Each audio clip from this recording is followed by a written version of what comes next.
नमस्कार बच्चों, आज का अपना लेक्चर नंबर 45। हम लोगों ने जो चैप्टर स्टार्ट किया हुआ था that is issue of debentures. Issue of debentures के मैंने आपको 2 टॉपिक करवाए थे। उसके बाद का जो आज लास्ट टॉपिक है वो है राइटिंग ऑफ डिस्काउंट या फिर loss on issue of debentures. जो हम अगर कंपनी किसी डिवेंचर्स को डिस्काउंट पर इशू करती है या प्रीमियम पर रिडीम करती है, दोनों बातें बोल रही हूँ कि अगर कोई भी कंपनी डिस्काउंट पर इशू करती है तो वो भी लॉस है, अगर प्रीमियम पर रिडीम करती है तो भी वो क्या है, लॉस है। हमने ये लास्ट वाले जो लेक्चर किया था उसमें हमने ये क्लियर कर लिया था।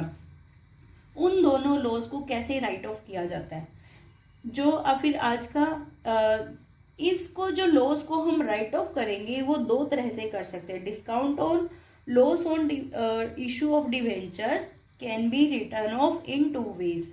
डिस्काउंट या फिर जो loss on issue of debentures है उसको 2 तरह से हम राइट ऑफ कर सकते हैं। यहाँ पर मैं एग्जाम्पल के दोनों का एक एक एग्जाम्पल करेंगे, उसके तरीके से हम लोग इसको कंसेप्ट को क्लियर करेंगे। फर्स्ट है write off equal amount each year. हर साल डिस्काउंट की जो अमाउंट है उसको राइट ऑफ करते हैं, इक्वल अमाउंट को हर साल राइट ऑफ करते हैं। ठीक है, अब मैं बार बार ये तो कह रही हूँ कि राइट ऑफ करना, क्यों राइट ऑफ करना है और कहाँ से राइट ऑफ करना है। ठीक है, अब इसका आंसर सुनो। कंपनी को जो लॉस है, कौन सा लॉस है, ये कैपिटल नेचर का लॉस है। दोनों ही लॉस कौन से, डिस्काउंट ऑन इशू या फिर प्रीमियम और रिडम्पशन, दोनों ही कैपिटल नेचर के लॉस है। कैपिटल नेचर का जो लॉस है कैपिटल नेचर की प्रॉफिट से राइट ऑफ कर सकते हैं। ठीक है, अगर क्वेश्चन में हमारे पास सिक्योरिटी प्रीमियम रिजर्व की अमाउंट अगर गिवन है तो वहां से राइट ऑफ कर देंगे। अगर वो गिवन नहीं है तो हम statement of profit and loss account से हर साल राइट ऑफ कर देंगे। ठीक है, कैपिटल नेचर का लॉस है। अब है writing of equal amount each year on. अब यहाँ पर एग्जांपल स्टार्ट हो गया। On 1 April 2012 10% debentures ₹10 lakh, rupees amount दिया हुआ है कि 10 लाख रुपए का इशू किया at a discount of 6%, repayable eight the end of 5 years. अब जब कंपनी ने 1 अप्रैल 2012 को ये 10 लाख रुपए के डिवेंचर्स को इशू किया है, वो डिस्काउंट पर इशू किया है और उसको रीपेबल कब कर रही है, eight the end of 5 years, 5 साल के बाद उसको रीपे कर रही है। तो इस केस में जो डिस्काउंट की अमाउंट है वो क्या होगी, वो हमें पता ही है 10 लाख रुपए का 6%। तो हम टोटल डिस्काउंट यहाँ पर लिख सकते कितना, total discount 6% of ₹10 lakh, rupees कितना आ जाएगा, 60,000। अब 5 साल के बाद कंपनी रिडीम कर रही है, 5 साल से पहले कंपनी ने रिडीम ही नहीं किया, eight the end of 5 year company redeem कर रही है, तो कितना अमाउंट रिडीम करेगी। अब 5 साल तक तो उसने कंपनी ने 10 लाख रुपए को यूज किया, तो जो ये 60,000 का लॉस है, क्या वन टाइम में थोड़ी ना राइट ऑफ करेगी, 5 साल में ही राइट ऑफ करेगी। तो हर साल का कितना अमाउंट हो जाएगा, ये 12,000। तो amount of discount to be write off from statement of P&L ₹12,000। ठीक है, ईच ईयर वो यहाँ पर हर साल 12,000 रुपये स्टेटमेंट ऑफ P&L से राइट ऑफ कर देगी। ये तो हो गया एक केस। अब है second case, writing of proportionate amount each year. अब यहाँ पर जो 10% कंपनी, सेम एग्जांपल लेकर चल रहे हैं, 10% डिवेंचर्स इशू कर रही है at a discount of 6% on 1 अप्रैल 2012। 1 अप्रैल 2012 को कंपनी ने फिर से वही सेम प्रोसेस किया, वही डिवेंचर्स को इशू किया। These debentures are redeemable by annual drawing of ₹2 lakh. हर साल कंपनी 2 लाख को रिडीम कर रही है और स्टार्ट कब करती है, और कब करती है, made on 31 March each year. हर साल के 31 मार्च को कंपनी 2 लाख रुपए रिडीम कर देती है। अब यहाँ पर तो हमने वन टाइम में क्या कर दिया कि टोटल हमारा डिस्काउंट बना 60,000, 5 साल कंपनी यूज करेगी तो 60,000 डिवाइड बाई 5 करके यहाँ से आ गया 12,000। पर यहाँ पर तो अलग से एक टेबल हमें बनानी पड़ेगी। अब देखो यहाँ पर सबसे पहले टेबल करते हैं ईयर एंडिंग।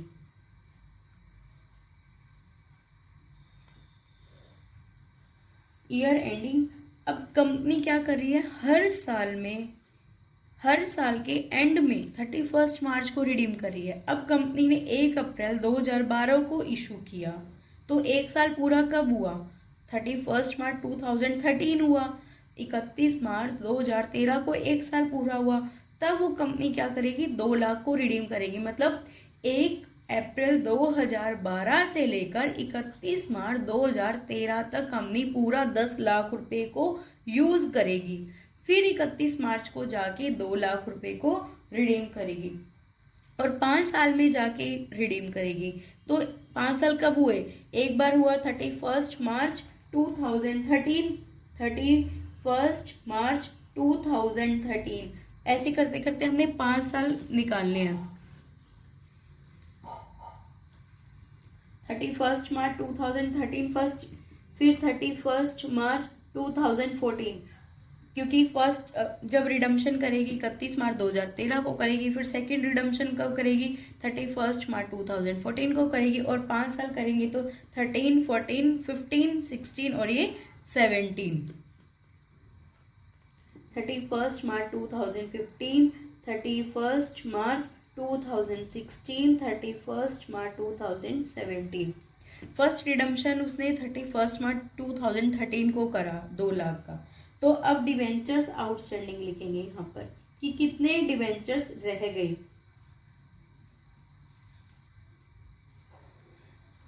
अब कंपनी ने फर्स्ट ईयर में पूरे 10 लाख यूज किए, 1 अप्रैल 2012 से लेकर कंपनी 31 मार्च 2013 तक पूरे उसने 10 लाख को यूज किया। अब 10 लाख को यूज किया तो पूरे साल तो कितने डिवेंचर्स रहे, 10 लाख रहे। फिर 31 मार्च 2013 को 2 लाख कम किए, 2 लाख रुपए उसने रिडीम कर दिए। तो वो उसका जो इफेक्ट पड़ेगा वो अगले साल पे जाके पड़ेगा कि अगले साल अब यहाँ पे इसमें से 2 लाख कम हो गए तो 2014 में कितने रुपए बचे, 8 लाख बचे यहाँ पर। अब फिर से इसने कंपनी ने 2014 के एंड में फिर से 2 लाख को रिडीम किया होगा, फिर कितने बचे, 6 लाख बचे। फिर से यहाँ पर इसने 2 लाख रिडीम किया, करते करते यहाँ पर ये 2 लाख और ये फिर यहाँ पे बच जाएंगे 2 lakh.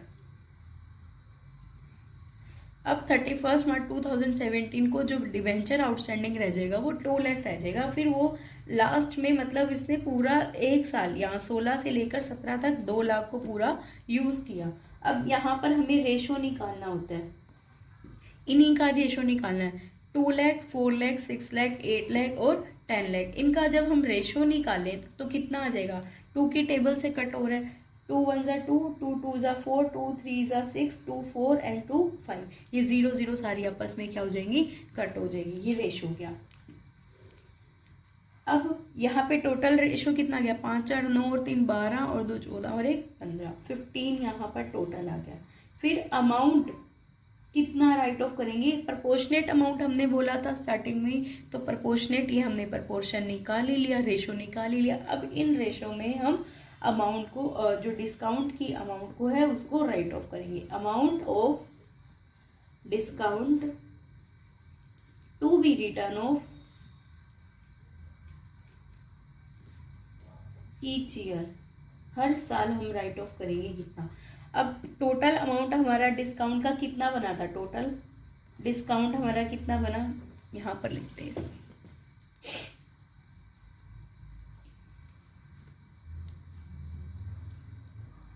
Total discount on issue of debentures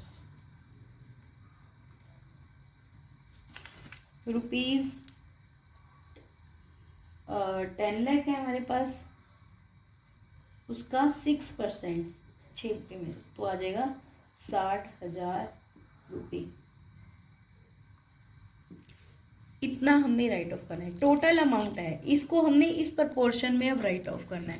अब देखो 60,000 को हमने किस रेशो में किया, फर्स्ट ईयर में 5/15, फिर 60,000 को हमने किस रेशो में राइट ऑफ किया, 4/15, 60,000 को फिर से हमने थर्ड ईयर में 3/15, 60,000 को 2 में और फिर 60,000 को 1/15, ये अमाउंट आ जाएगी 20,000, 16,000, 12,000, 8,000 एंड यहाँ पे 4,000।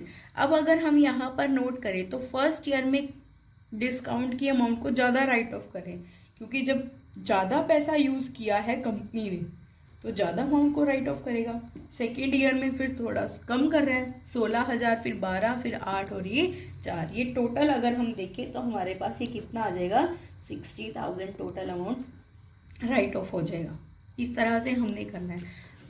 ये हमारा क्या था, इक्वल अमाउंट। जब कंपनी लास्ट में पूरा साल मतलब 5 साल तक 10 लाख रुपए यूज़ करती है और उसके बाद रिडीम करती है तो फिर हर साल क्या हो जाएगा, सेम अमाउंट को राइट ऑफ करते हैं। ठीक है, प्रपोर्शनेट अमाउंट को कब राइट ऑफ करते हैं, जब कुछ एनुअल ड्राइंग्स को कंपनी रिडीम करती है। एनुअल ड्राइंग्स जैसे यहाँ पर कितना था, 2 लाख, एनुअल ड्राइंग्स 2 लाख को रिडीम किया। अब हम क्या बनाएंगे, discount on issue of debenture account prepare करेंगे।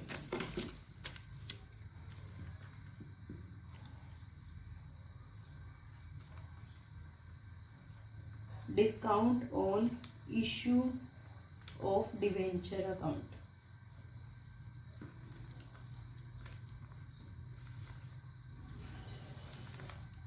सबसे पहले यहाँ डेट, अमाउंट, फिर डेट और फिर से अमाउंट। डेट, पर्टिकुलर्स, अमाउंट, फिर date and then particulars and amount.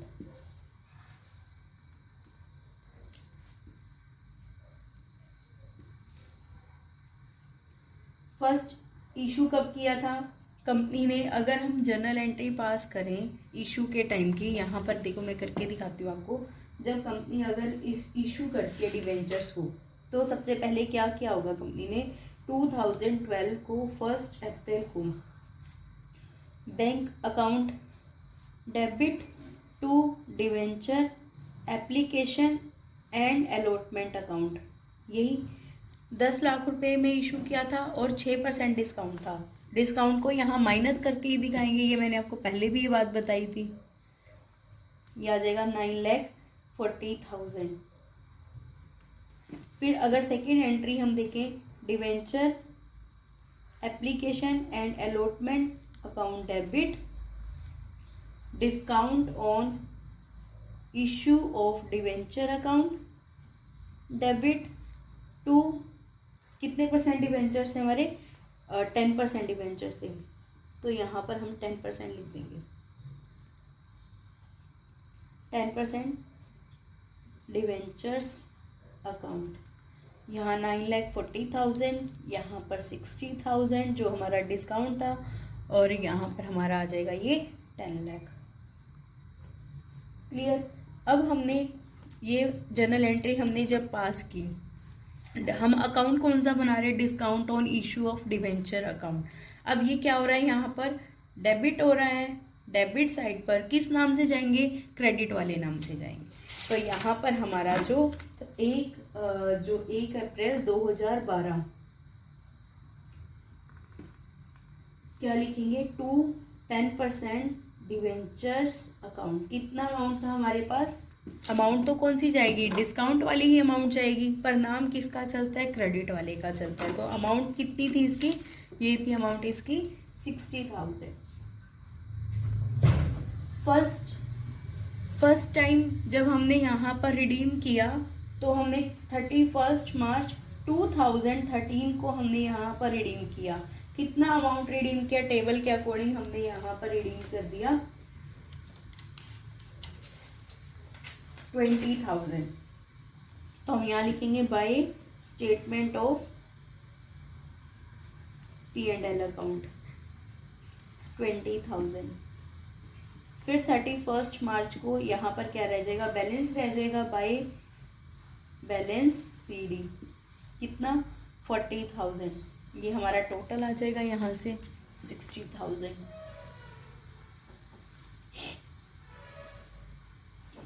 फिर से अब 2014 1 अप्रैल 2013 क्योंकि 13 ही है ना यहाँ पर 1 अप्रैल टू बैलेंस BD कितना 40,000।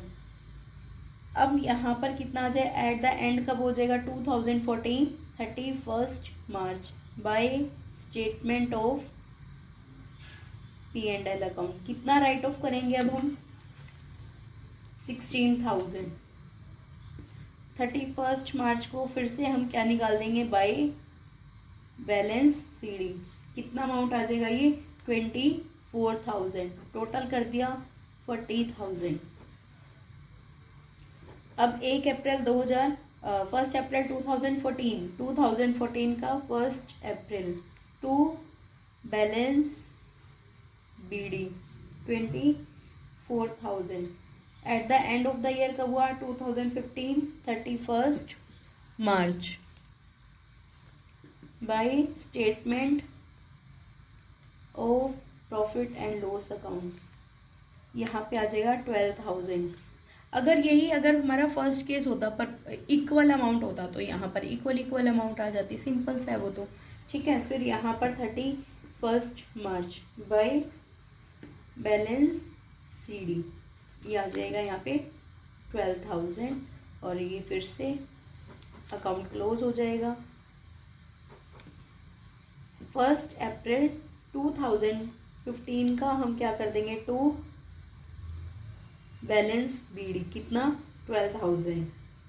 इस साल हमने कितना at the end of the year के हुआ 2016 31 March by statement of P&L account profit and loss account कितना हमने करना है यहाँ पर 4th ईयर में हमारा कितना है, ये हमारा कितना अमाउंट था 4th ईयर में 8,000 को राइट ऑफ करना है।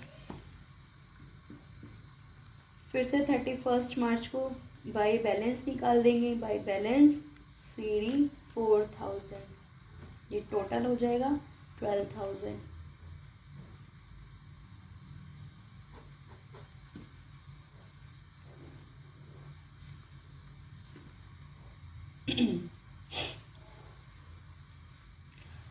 (2016) 1 अप्रैल टू बैलेंस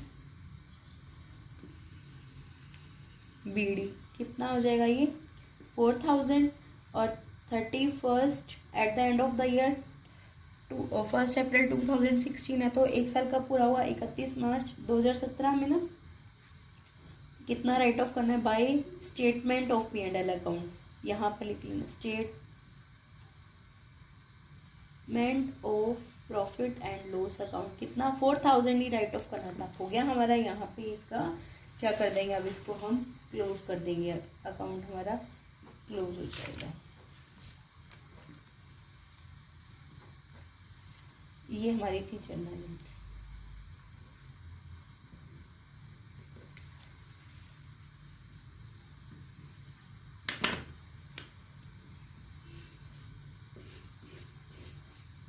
यहाँ पर हमारा ये सब कंप्लीट होता है, ठीक है। अब ये चैप्टर आपका कंप्लीट हो गया। आप लोगों को ना कंप्लीट चैप्टर करना है, ठीक है। उसके बाद इसकी थ्योरी को याद कर लेना।